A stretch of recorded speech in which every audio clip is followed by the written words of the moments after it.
Hello, my name is Kaiwin Song and today I'm going to present to you on urban heat islands and their effects. We're going to talk about a few aspects of urban heat islands and their effects. We're going to talk about what an urban heat island is, the role of albedo, the effects on climate, and the vulnerability and health impacts from urban heat islands. So, what are urban heat islands, you may wonder? Well, urban heat islands are areas that experience much warmer temperatures than the surrounding areas.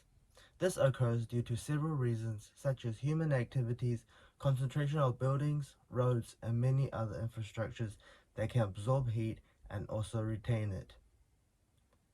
Most commonly, urban areas use construction materials such as concrete, bricks, and asphalt. These types of materials will absorb and store the heat within the materials much more efficiently compared to natural landscapes such as trees, soil, grass, and other plants. These materials absorb the heat for a very long time and releases the heat slowly back into the atmosphere, thus keeping urban areas much warmer than rural areas. While these construction materials absorb the heat and trap the heat for a very long time before slowly releasing it back into the environment atmosphere, general waste heat are also emitted. These sources of heat can be emitted from vehicles, ventilation, and air conditioning systems from buildings. These can also be known as anthropogenic heat, which furthermore adds heat to natural environment heat, rising urban temperatures even more. In cities, we can see many tall buildings. In fact, we barely see many small buildings at all. This type of building structure can also trap the generated heat in this area and can create places called canyons, which limits the airflow and traps heat within. Now, with vehicles in these areas are not only to do with that come across plenty of personal cars, but we can see a large number of trucks, vans, and buses. These large trucks and vans delivering goods to all these businesses in the urban areas too. These trucks and personal cars create a lot of pollution while also having infinite number of humans going through urban areas every day. This creates large amounts of air pollution which also traps excessive amounts of heat in the atmosphere. Now, in this picture we can see a wave-like graph above all these different areas. In the left image, areas that are rural, like farmlands and parks, will not trap heat in the atmosphere due to the trees and other plants going through the process of evapotranspiration, which helps cools the air by the plants absorbing the heat and not releasing it back out into the atmosphere again. Areas such as cities, commercial and urban residential areas will create and trap more heat, and these areas have little to no greenery like trees. The reduction of these green spaces reduce the amount of cooling effect trees and other vegetations can have. Now, what is albedo, you may ask? Well, the albedo is an expression of the ability of certain surfaces to reflect the heat from the sun. Light-colored surfaces, this can be clothing, construction materials, or even everyday objects such as your purse, your bags, your wallet. These light-colored surfaces generally will remit the sun rays back into the atmosphere. This is known as high albedo. Low albedo will absorb the sun rays from darker surfaces, which include dark color clothing and construction materials such as roads, buildings, footpaths, and even asphalt. So what are the effects on climate? Due to urban islands, local temperatures can increase.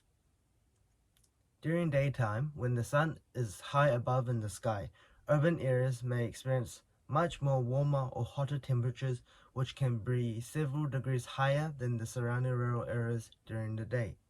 Since the sun is out during the day, when the sun sets, urban areas will take longer to cool down at night since different materials absorb all the heat during the day and slowly releasing it during the night. As during the day, the heat from the sun, human activities also emitting heat, and the buildings in this area are made from either concrete or bricks. This means that these construction materials will also absorb the heat. This can potentially cause more frequent heat waves too. Therefore, this means that inside the buildings the temperatures will also rise and cause people to use higher energy consumptions for cooling. This creates greater emissions of greenhouse gases and releasing it into the atmosphere if the energy source is from fossil fuels. The urban heat island effect can also change and alter the weather patterns in the particular areas and can impact the wind patterns in these areas too. As urban areas grow larger and larger, the effect of urban heat islands will increase and intensify, which will further contribute to global warming from the uses of energy emissions. We can see from the image on the left, as the sun is high in the sky, the river water will be evaporated, causing the area in this place to be very hot. Vulnerability and health impacts. Many people who will be vulnerable will be the people who live in these areas, or the people who spend countless days and hours in these urban areas. These can be people who are working, shopping, and people can be of any age and condition, from elderly people to children and babies. The health impacts that are affected from urban heat islands will be any heat-related illnesses, which may include heat strokes, dehydration, and aggravated respiratory problems. People who are at greater risk are mainly elderly people and those with pre-existing health conditions. Vulnerable populations like elderly people have a reduced ability to regulate body temperatures much more than younger people. This makes them more susceptible to heat stress and heat-related illnesses. Children and babies are less efficient at thermoregulation and can quickly become dehydrated and overheated real quick. People with pre-existing health conditions, with chronic conditions such as cardiovascular diseases, respiratory disorders, and diabetes at a high risk of heat-related complications. This also can affect outdoor workers. Outdoor workers who work outdoors, such as construction workers and landscapers, are at a much greater risk due to prolonged exposure to high temperatures during the day. Some health impacts can be of heat exhaustion and heat stroke.